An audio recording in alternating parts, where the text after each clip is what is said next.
Maui, I could really use your help. Welcome to MsMojo, and today we're looking at in-jokes, Easter eggs, and other small observations you might have missed in Moana 2.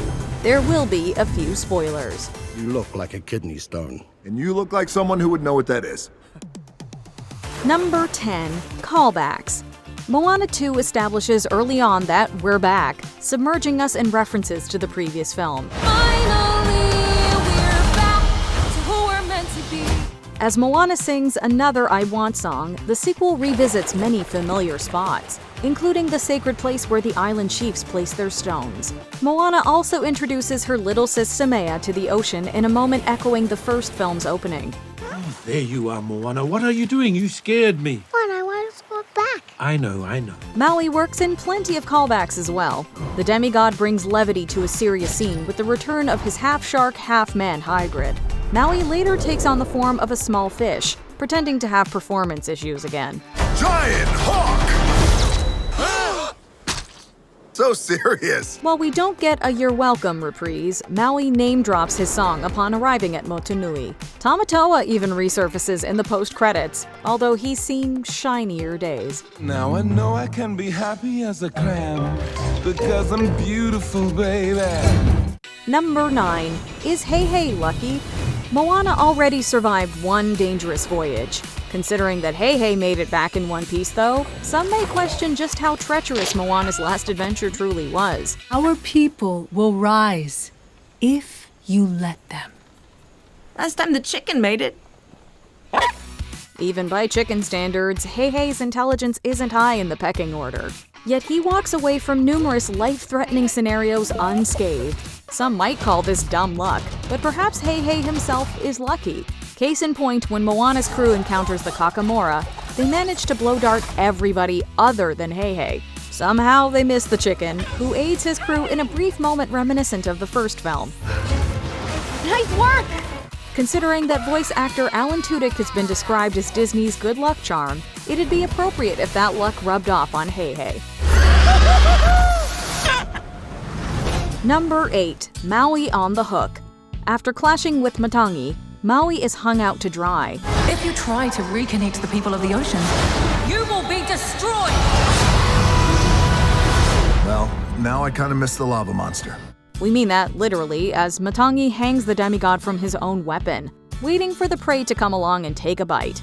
Maui has transformed into fish before, yet it's easy to miss the irony that he's dangling from an actual fish hook.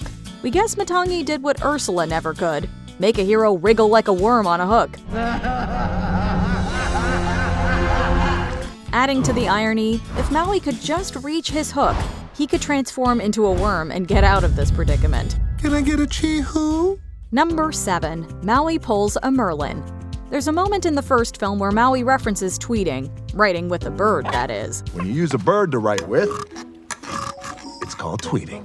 The joke's a little dated since Twitter has since become X, but it hinted that Maui might know a thing or two about the future. Moana 2 enforces this theory when Maui mentions butt dialing. Everyone else looks at him with confusion, having never heard of a phone, let alone a dial. Okay, I feel like there's some backstory that I need to get caught up on. Maui assures them that it'll make sense in another 2,000 years. It's similar to Merlin's references to modern-day technology in The Sword and the Stone. What's that thing up there?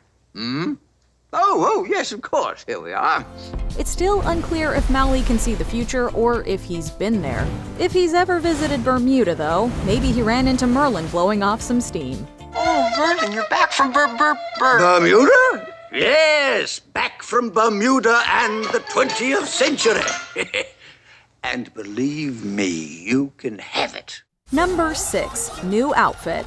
It's customary for animated characters to own only one outfit they inexplicably wear every day. Dad, we're running out of clean clothes. It seems like I've been wearing the same red dress forever. Although a few years have passed since the first film, Moana is still sporting her iconic red and white ensemble. It's my job as a wayfinder to finish what they started. Once Moana sets out on another perilous journey, she decides that new garments are long overdue. Upon reuniting with Maui, the demigod can't help but notice that Moana has a change of clothes. Maui and Moana! Together again! Had Maui known Moana was adopting a fresh look, he likely would have switched up the leaves he's been wearing for who knows how long. It's a sly jab at how weird it is that animated characters have such limited wardrobes. When you're making a sequel though, a new outfit is one way to sell new toys. Number 5. Matangi's voice actress. Matangi is among the sequel's most memorable new characters. This can be partially attributed to her baddie design, complete with vampire-like fangs, a Dracula-esque cape, and a tendency to hang upside down. If you try to reconnect the people of the ocean, you will be destroyed! Matangi isn't as bad as she seems. Her voice actress is also more than meets the eye.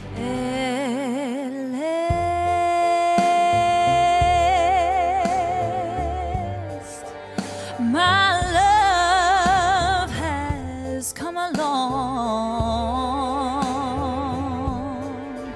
Afimai Fraser is a name that most North American audiences probably aren't familiar with, yet she previously voiced 2 major Disney characters, albeit not in the English language. For the Maori dub of Frozen, Fraser lent her voice to Elsa.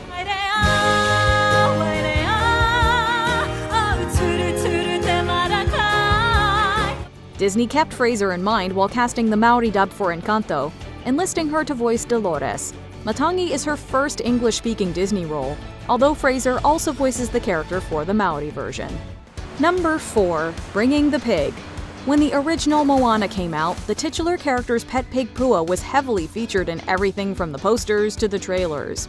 Not so bad. Some were surprised when Pua barely appeared in the film, getting left behind as Moana embarks on her adventure.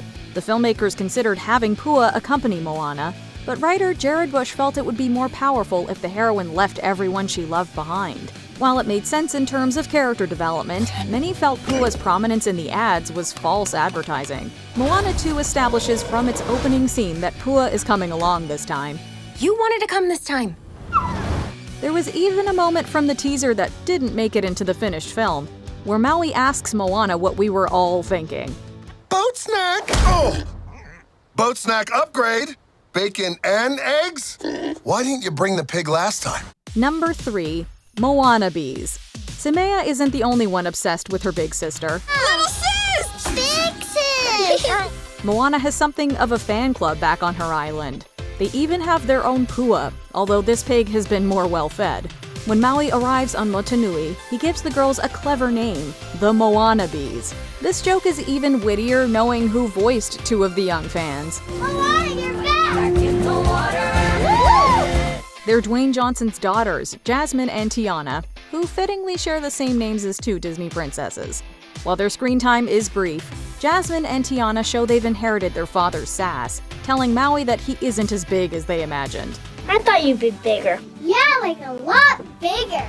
Maybe Maui is just jealous that Moana's a bigger deal on this island than him.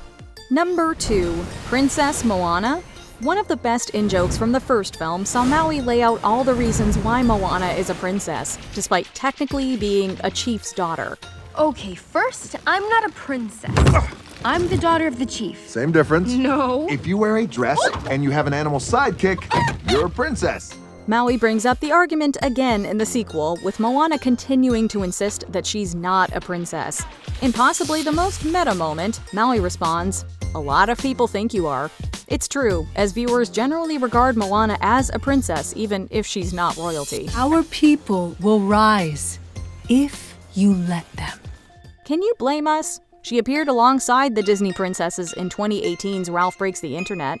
The following year, Disney officially made Moana part of their princess lineup. You can deny it all you want, Moana, but we don't think you're a princess. We know you are. Before we continue, be sure to subscribe to our channel and ring the bell to get notified about our latest videos. You have the option to be notified for occasional videos or all of them. If you're on your phone, make sure you go into your settings and switch on notifications. Number 1. The significance of Moana's tattoos. During the climax, it appears Moana might have met her end. As her ancestors appear, Moana is not only revived, but she comes back stronger than ever. I'll be back. I promise. This is signified through the tattoos that now run up her arm. Moana's new tattoos are similar to Maui's, but tailored specifically to her. Maui mentioned in the first film that each of his tattoos is a tribute to his victories. And the tapestry here in my skin is a map of the victories I win.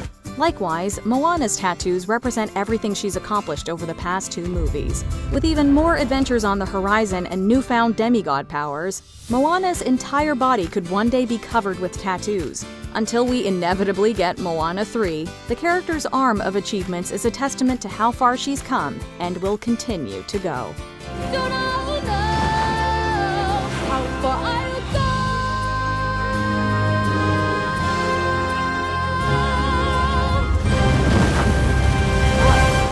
Are there any other details we missed? Show us the way in the comments. Bring it on, Coco! Nuts! Do you agree with our picks? Check out this other recent clip from MsMojo. And be sure to subscribe and ring the bell to be notified about our latest videos.